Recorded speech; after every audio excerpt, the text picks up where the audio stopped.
Check. Hello दोस्तों, स्वागत है आपका हमारे यूट्यूब चैनल गुरबंता में। आज का जो पाठ है हमारा वो है वैद्युत चुंबकीय प्रेरण। इसका जो टॉपिक है पहला वो है चुंबकीय फ्लक्स।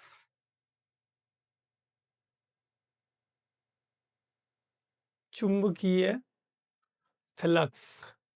तो मैंने आपके लिए बताया कि चुंबकीय क्षेत्र को हम बाणाग्र के चिन्ह से या क्रॉस के चिन्ह से प्रदर्शित करते हैं। अब मैंने यहाँ जो चुंबकीय क्षेत्र को जो प्रदर्शित किया है वो बाणाग्र के चिन्ह से प्रदर्शित किया है। तो चुंबकीय क्षेत्र को हम बी से प्रदर्शित करेंगे। इसमें क्या है, एक प्लेट रखी गई है जिसका जो क्षेत्रफल है वो डी ए है। इस प्लेट का क्षेत्रफल कितना है, डी ए। तो जो चुंबकीय फ्लक्स है वो किसी दिए गए निश्चित क्षेत्रफल से निकलने वाली जो चुंबकीय क्षेत्र तीव्रता जितनी निकल सकती है इससे, भाई इस क्षेत्रफल से जो चुंबकीय क्षेत्र तीव्रता क्या कर रही है, गुजर रही है, वो चुंबकीय क्षेत्र तीव्रता क्या कहलाती है, इससे गुजरने वाला फ्लक्स कहलाती है। तो इस प्रकार चुंबकीय फ्लक्स की डेफिनेशन है किसी निश्चित क्षेत्रफल से किसी निश्चित क्षेत्रफल से गुजरने वाली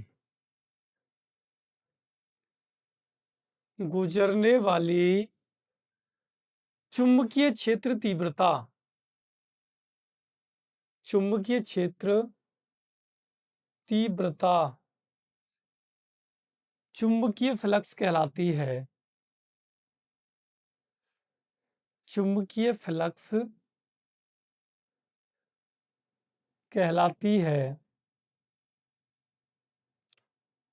चुंबकीय फ्लक्स को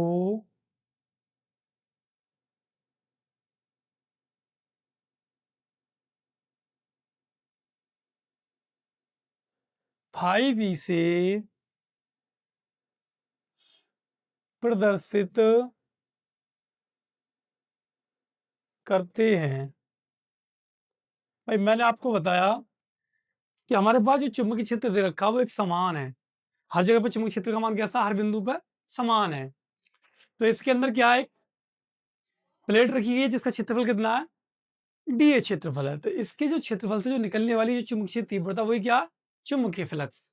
किसी निश्चित क्षेत्रफल से गुजरने वाली चुंबकीय क्षेत्र तीव्रता चुंबकीय फ्लक्स कहलाती है। चुंबकीय फ्लक्स को हम बाई फाई वी से प्रदर्शित करते हैं क्योंकि चुंबकीय क्षेत्र का फ्लक्स है, इस वजह से क्या लगाएंगे, फाई वी से प्रदर्शित करते हैं।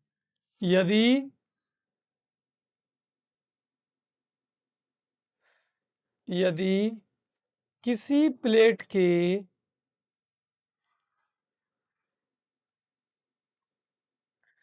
डीए क्षेत्रफल से बी चुंबकीय क्षेत्र तीव्रता बी चुंबकीय क्षेत्र तीव्रता बाहर निकलती है, बाहर निकलती है, तब सूक्ष्म क्षेत्रफल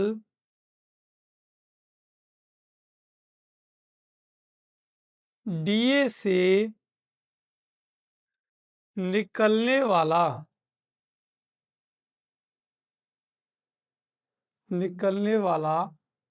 फ्लक्स भाई डी फाइव वी बराबर कितना आ जाएगा, B D A cos theta.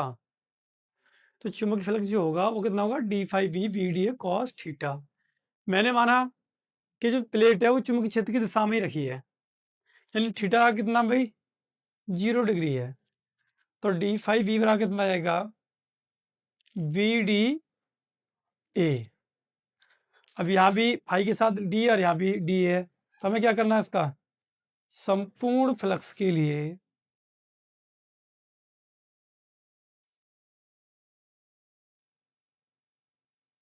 समाकलन करने पर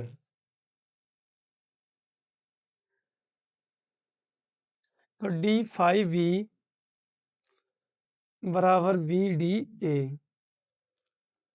वह d5v का मतलब 5v और v और डी ए का कितना आ जाएगा, a हो जाएगा। तो यदि a बराबर कितना हो भाई, यदि a बराबर एक हो तो 5 बराबर कितना आएगा, 5v बराबर आ जाएगा v। तो यहां से डेफिनेशन निकलती है, अर्थात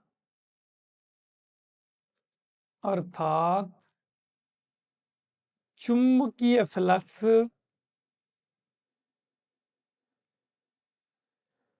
वह चुंबकीय क्षेत्र तीव्रता है, वह चुंबकीय क्षेत्र तीव्रता है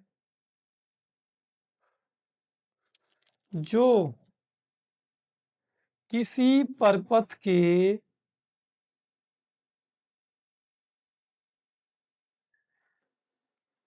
इकाई क्षेत्रफल से उत्सर्जित होती है, उत्सर्जित होती है। अर्थात चुंबकीय फ्लक्स वह चुंबकीय क्षेत्र तीव्रता है जो किसी परपथ के इकाई क्षेत्रफल से उत्सर्जित होती है। तो वही क्या भाई, इकाई क्षेत्रफल से उत्पन्न होने वाली चुंबकीय क्षेत्र तीव्रता ही क्या है, चुंबकीय फ्लक्स है। तो आपका ये टॉपिक पूरा होता है, आप इसे नोट कर सकते हैं।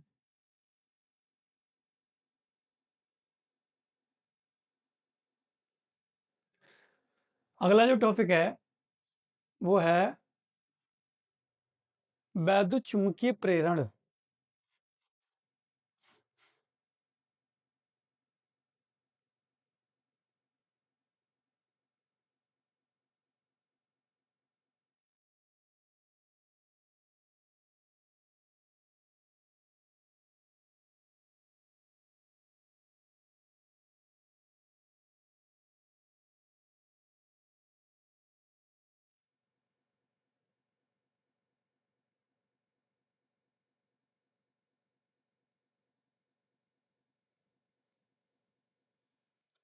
पहला टॉपिक है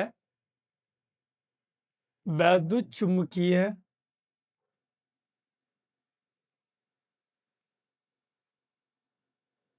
प्रेरण। इसमें क्या करते हैं, एक छड़ चुम्बक लेते हैं, इधर ऐसा, इधर क्या है एन है, यहाँ पे क्या है, कुंडली रखी गई है, इसमें एक संट लगाया गया है, इसमें आई विद्युत धारा प्रवाहित है। ये दोनों एक दूसरे की ओर गति कर रहे हैं। मैं एक छड़ चुम्बक तथा एक कुंडली को एक दूसरे के फोकस में रखा जाता है, तो ये दोनों एक दूसरे की ओर गति करने लगते हैं। तो जब ये दोनों एक दूसरे की ओर गति करते हैं तो कुंडली में क्या होता है, धारा प्रवाहित हो जाती है, ये धारा उत्पन्न हो जाती है।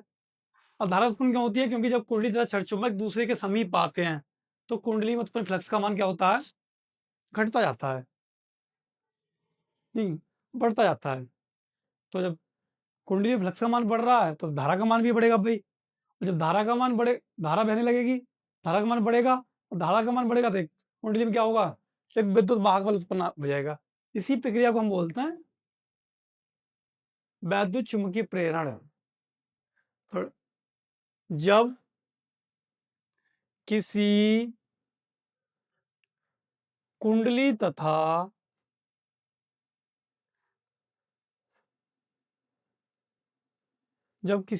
तथा छड़ चुम्बक के मध्य, छड़ चुम्बक के मध्य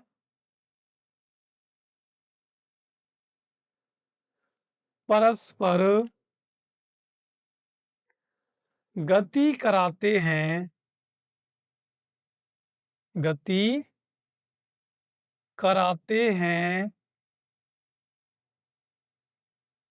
तो कुंडली में उत्पन्न, तो कुंडली में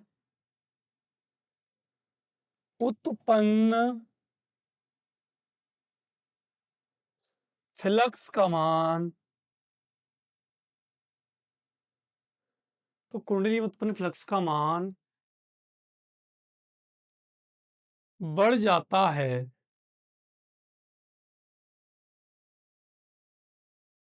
जब किसी कुंडली तथा छड़ चुंबक के मध्य परस्पर गति कराते हैं तो कुंडली में उत्पन्न फ्लक्स का मान बढ़ जाता है, जिसके कारण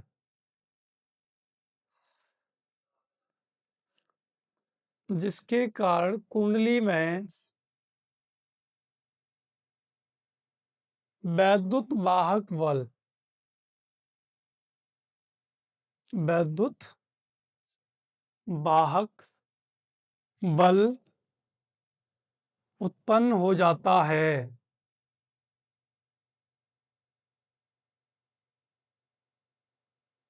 और परिपथ में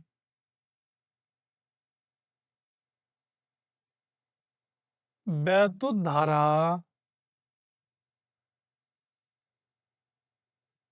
परिपथ में वैद्युत धारा बहने लगती है।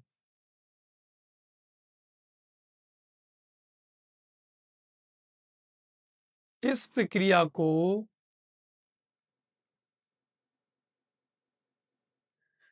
वैद्युत चुम्बकीय प्रेरण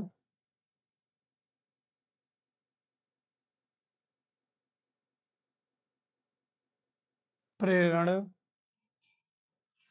कहते हैं।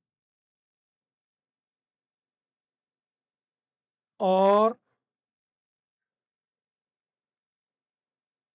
इसमें उत्पन्न धारा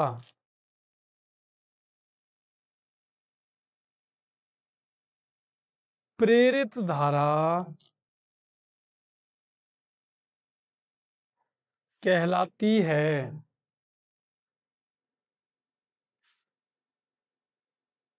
भाई इसमें उत्पन्न जो धारा वो क्या क्या कहलाएगी? प्रेरित धारा कहलाती है। तो आपका ये टॉपिक यहीं समाप्त होता है, आप इसे नोट कर सकते हैं।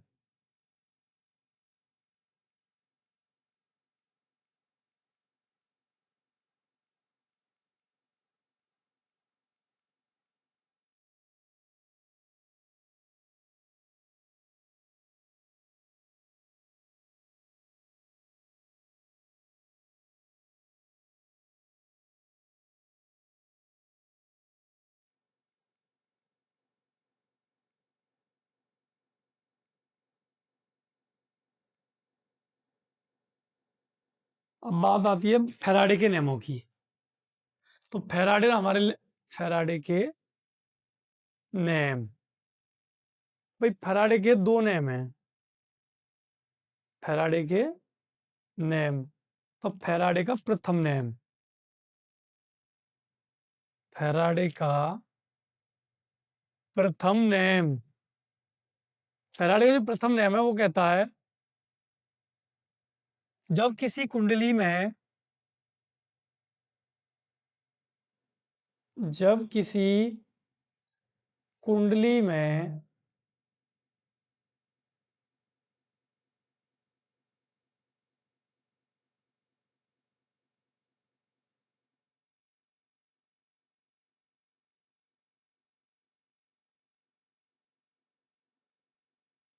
जब किसी कुंडली में धारा के परिवर्तन के कारण, धारा के परिवर्तन के कारण,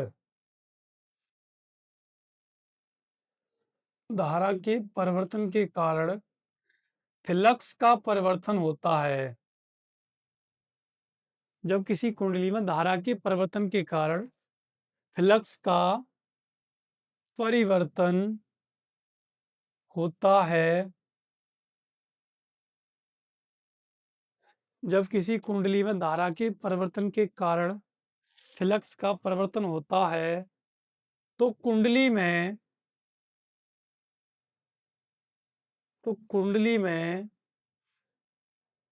एक वैद्युत वाहक बल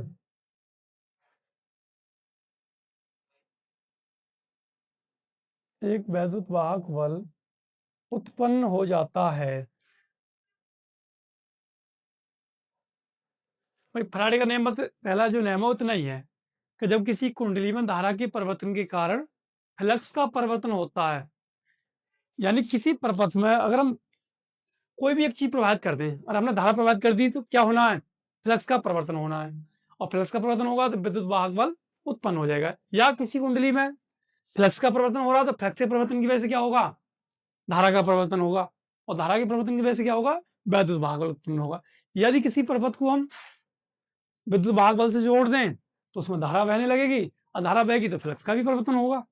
ये तीनों एक दूसरे के क्या है, पूरक हैं। और जहां इन तीनों में से एक भी उत्पन्न होता है तो दो ऑटोमेटिक ही उत्पन्न हो जाते हैं। तो ये तो है फैराडे का पहला नियम। फैराडे का द्वितीय नियम,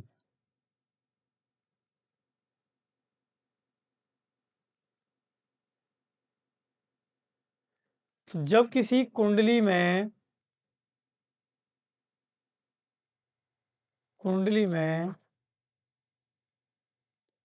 फ्लक्स dt समय में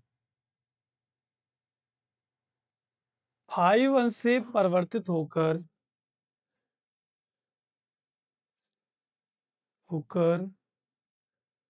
φ2 हो जाता है, φ1 से परिवर्तित होकर φ2 हो जाता है, तब कुंडली का वैद्युत वाहक बल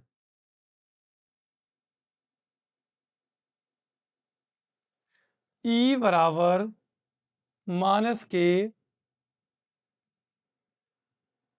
φ1 माइनस के φ2 बटे में dt हो जाता है। भाई इतना हो जाता है। जब किसी कुंडली में फ्लक्स dt समय φ1 से परिवर्तित होकर φ2 हो जाता है तो कुंडली का वैद्युत वाहक बल कितना हो जाता है, E बराबर माइनस के φ1 माइनस φ2 हो जाता है। कितना हो जाता है भाई, तब E बराबर कितना आ जाएगा, E बराबर माइनस के, ये किसका मान है, डी फाई का मान है, और नीचे क्या है, dt। तो ये क्या है, ये फैराडे का दूसरा नियम है। आज की जो हमारी क्लास है वो यही समाप्त होती है।